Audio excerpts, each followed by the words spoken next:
죽음의 사선을 넘나들었던 그 정도의 고통스러운 일상이 계속 됐다는 거죠, 저도. 그러니까 저는 회사는 다녀야 되니까 그러려면 결혼을 왜 했냐는 거예요. 권위에서 자유로워져라. 모든 문제는요, 해결책이 있어요. 해결책이 없는 문제는 있을 수 없습니다. 예, 여러분 안녕하십니까? 오늘은 즐거운 목요일입니다. 오늘 제가 무슨 말씀을 드릴 거냐면요. 제가 그 굉장히 심각한 우울증을 앓았었다고 했잖아요.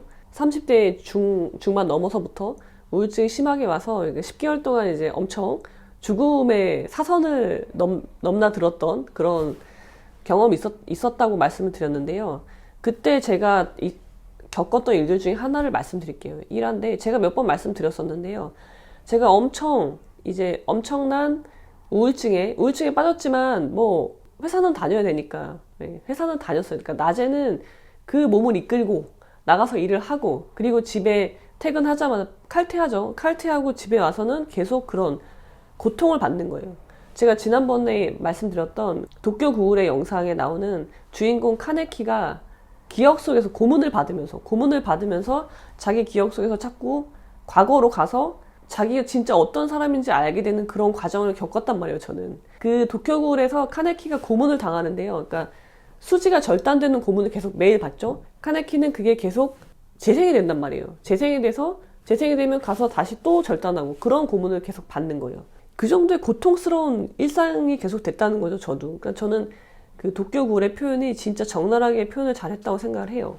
그런데 제가 그런 고통스러운 고문을 당하는 것과 같은 고통 속에서 하루하루를 보내고 있는데 이제 출근을 했죠. 출근을 했는데 제 종교가 이제 천주교니까 제가 뭐 평소에 친분이 있던 신부님은 아니고 그냥 신부님을 어떻게 알게 돼서 그분한테 상담을 받았어요. 저는 느낌이 신부님이라는 그러니까 성직자에 대한 고정관념이 있잖아요. 성직자는 내가 친분이 없더라도 성직자로서 어떤 그런 교류가 있단 말이에요. 공감대가 형성되어 있다는 거예요. 그래서 저는 아무런 스스럼 없이 평소 아는 신부님은 아니었지만 찾아갔고 상담을 하게 돼요. 말을 하게 되는데 제 얘기를 말씀드렸죠. 내가 지금 왜 이렇게 힘이 들고 그런 말씀을 드렸단 말이에요.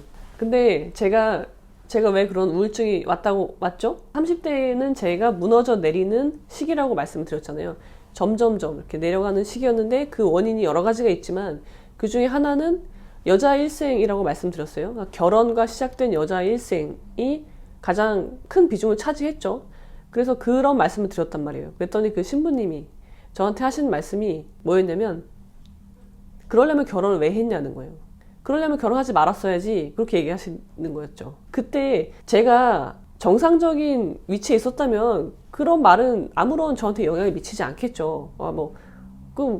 놀랬겠죠? 신부님이 어떻게 저런 말을 할 수가 있지? 그 정도 하고 그냥 치부해 버렸겠지만 그때는 제가 완전 바닥에 있었던 상태였다는 거죠. 정상적인 사고가 불가능할 정도의 상태였는데 내가 성직자로서 존경하는 신부님이라는 사람이 그렇게 얘기를 한 거죠. 그게 어떤 말이에요? 어떻게 하라는 거예요?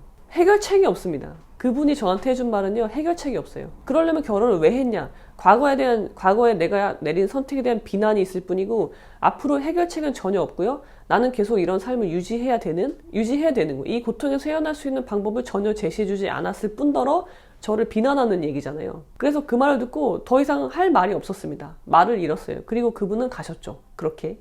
일단 첫 번째, 그 신부님이 하신 잘못된 점을 제가 말씀을 드릴게요. 첫 번째는요, 타이밍이 안 좋았어요. 그러니까 제가 그 신부님이 바쁜 와중에 얘기를 한 거예요. 그러니까 그 신부님은 바빠. 다른 데 가야 돼. 약속이 있어. 근데 내가 심각한 고민을 털어놓으니 들어줄 여유가 없는 거죠. 아마 제가 한 말이 귀로는 들었겠지만 이해를 못했을 수도 있어요. 일단 그런 상황이었어요. 제가 타이밍이 좋지 않을 때 고민 상담을 했고 신부님은 바쁘니까 그냥 대충 나오는 대로 말을 하신 거죠. 우리가 이럴 때 이게 말이야 방구야 그러잖아요. 그 정도의 말을 하신 거예요. 그리고 두 번째는 뭐예요?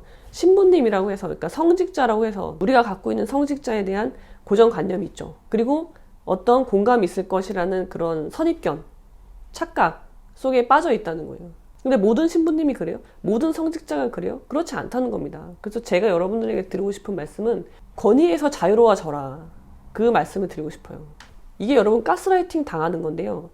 여러분은 여러분 스스로를 가스라이팅 하고 있는 거예요. 자기 기만을 하는 거예요. 여러분은 그런 선택을 하지 않을 수도 있었어요. 근데 내가 의도적으로 그걸 해요. 왜? 그렇게 하면 내가 편하기 때문이에요. 그래서 자기 기만이 이루어지는 건데, 여기서 자기 기만을 하는 여러 가지 요인이 있어요. 자기 기만을 하게 만드는 여러 가지 요소들이 있어요. 내적인 요소도 있고 외부적인 요소들도 있는데, 외부적인 요소 중에서 조심해야 될 게요, 권위입니다. 권위.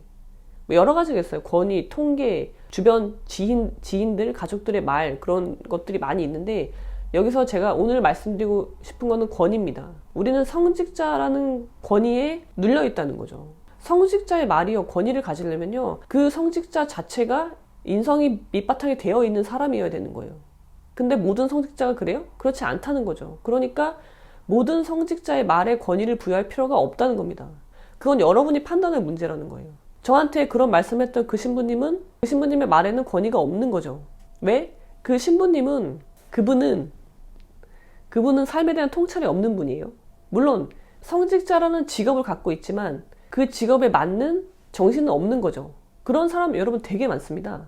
그래서 여러분들이 절대 그런 권위, 제가 오늘은 성직자를 말씀을 드렸지만 여러 가지가 있어요. 성직자일 수도 있고, 내가 존경하는 위치에, 내가 아니라 보통 사람들이 존경한다고 생각하는 사람도 있죠. 뭐 교수님일 수도 있고요. 아니면 위대한 철학자일 수도 있고요. 많아요, 굉장히. 근데 그런 사람들의 말이 100% 맞냐는 거예요. 안 맞다는 겁니다. 그래서 우리가 막 인용을 하잖아요. 누가 그러는데, 뭐 미국의 무슨 조사 결과에 의하면 그러잖아요. 미국은 되게 조사를 많이 하더라고요. 리서치를 되게 이상한 것도 많이 하던데, 그게 권위예요, 권위. 그런 거에 여러분이 좌지우지 될 필요가 전혀 없다는 거예요. 저한테, 제가 그렇게 바닥에 있을 때 저한테 저를 비난하고 저의 선택을 비난하고 미래에 대해서 아무런 대안도 제시해주지 못하는 그런 분의 말은요, 그냥 버리세요. 헛소리라고 생각하시고 버리십시오. 그리고 영향을 받지 마세요. 그리고 여러분 스스로 선택을 하십시오. 여러분 스스로 생각을 하세요. 모든 문제는요, 해결책이 있어요. 해결책이 없는 문제는 있을 수 없습니다. 그러니까 모든 선택의 가능성을 열어놓고요, 어떤 것도 죄책감에 들어서는 안 돼요. 죄책감에 빠지지 말고 선택을 하세요. 해결할 수 있습니다. 제가 이제 아류 논어를 하는데, 아류 논어의 첫 시간에 제가 한 게 있어요. 아류 논어의 행동 강령 4가지가 있습니다. 그 행동 강령의 첫 번째가요, 우리는 모든 권위에서 자유롭다예요. 논어에 대한 해석이 많죠. 엄청나게 우리가 감히 넘볼 수 없는 넘사벽인 분들이 해놓은 해석들이 많이 있단 말이에요. 근데 그런 해석에 여러분들이 종속될 필요가 없다는 거예요. 여러분 새롭게 논어를 해석하십시오. 그러기 위해서 하는 게 아류 논어입니다. 우리는 모든 권위에서 자유롭다. 여러분을 비난만 하는 그런 권위나 통계, 그런 거에서 여러분이 속아 넘어갈 필요가 없어요. 만약에 여러분이 그걸 선택하잖아요. 권위나 통계의 결과를 선택하잖아요. 그러면 그건 여러분이 편해서 그걸 선택하신 거예요. 내 마음이 편해서 그렇게 선택하는 게, 그렇게 생각하는 게 편하기 때문에. 예를 들어서 이런 거죠. 저한테 그러려면 결혼 왜 했냐? 그 말에 제가 복종했다면, 아 맞아, 저렇게 통찰력이 있고 권위 있는 분이 저런 말씀을 하셨으니까 그렇지. 그러니까 내가 지금 생각하는 내 상태가 잘못된 거고, 나는 이런 생각을 하면 안 돼. 이런 생각 자체를 하지 말아야지 라고 한다면, 이혼이라는 생각은 나쁜 거야. 잘못된 거야. 책임감이 없는 거야. 그러니까 하지 말아야 돼 라고 선택을 했다면, 그건 여러분이 좋아서 선택을 한 거라는 거예요. 여러분이 편해서 그렇게 생각을 하잖아요. 아 그래, 나는 이혼이라는 생각을 하면 안 되겠다. 이건 잘못된 거니까. 그래, 그렇게 하잖아요. 아무튼 결론을 냈잖아요. 이혼을 하려면요, 여러분, 이혼을 하려면 여러 가지 복잡해요. 내가 당장 일을 해결해야 되고요, 뭔가 절차를 진행해야 되고, 그 과정에서 상대방이랑 대화가 되지도 않겠지만 대화라는 걸 해야 되고, 너무 복잡하고 두렵고 걱정스러운 절차들을 해야 되는 거예요. 근데 이게 하기 싫은 거죠. 그러니까 권위라는 힘을 갖고 와서 내 마음을 거기에 복종시키는 거예요. 아 그래, 이거는 잘못된 거니까 하지 않아야 돼. 잘못된 거야. 그리고 딱 결정을 하는 거죠. 그 선택을 한 건 여러분이 그렇게 하는 게 편해서예요. 지금 현상을 유지하는 게 편해서 선택한 거라는 거죠. 이혼이라는 건 새로운 일이잖아요. 새로운 일을 하는 게 싫은 거예요. 그것 어떻게 보면은 그건 도전이거든요. 이혼이 다가 아니잖아요. 이혼하고 이혼 후에 삶이 펼쳐지잖아요. 그 도전이 싫기 때문에 안 한 거예요. 근데 안 하기 위해서는 근거가 있어야 돼요. 나를 설득시키고 다른 사람을 설득시킬 근거가 있어야 돼. 근데 그때 여러분이 권위를 갖고 온다는 거죠. 제가 말씀드렸던 아까 그 성직자의 권위, 성직자가 한 말이야 라는 권위를 갖고 와서 나를 일단 이해시켜요. 납득시키고 다른 사람도 납득시키고 그 상태를 유지하게 되는 거죠. 근데 이건 뭐예요? 여러분이 하신 선택이라는 겁니다. 결정이라는 거예요. 결코 그 성직자가 내린 나한테 해준 조언이 아니라는 거예요. 그래서 제가 드리고 싶은 말씀은 여러분이 모든 권위에서 자유로워져라. 이거는 비단 이혼뿐만이 아니에요. 제가 자꾸 이혼의 예를 드는 건 그게 가장 이해하기 쉽기 때문에 말씀을 드리는 거고, 여러분의 모든 인생에서 모든 선택에서 이렇게 하셔야 됩니다. 권위, 통계, 주변 사람의 조언, 친구들의 말, 부모님의 어떤 시선, 기대, 그런 거에서 자유로워지시기를 바랍니다.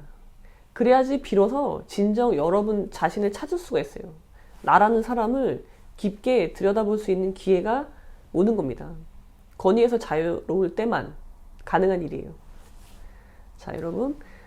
자, 구독, 좋아요, 공유, 댓글은 알람 설정까지는 사랑입니다. 자, 오늘 여기까지.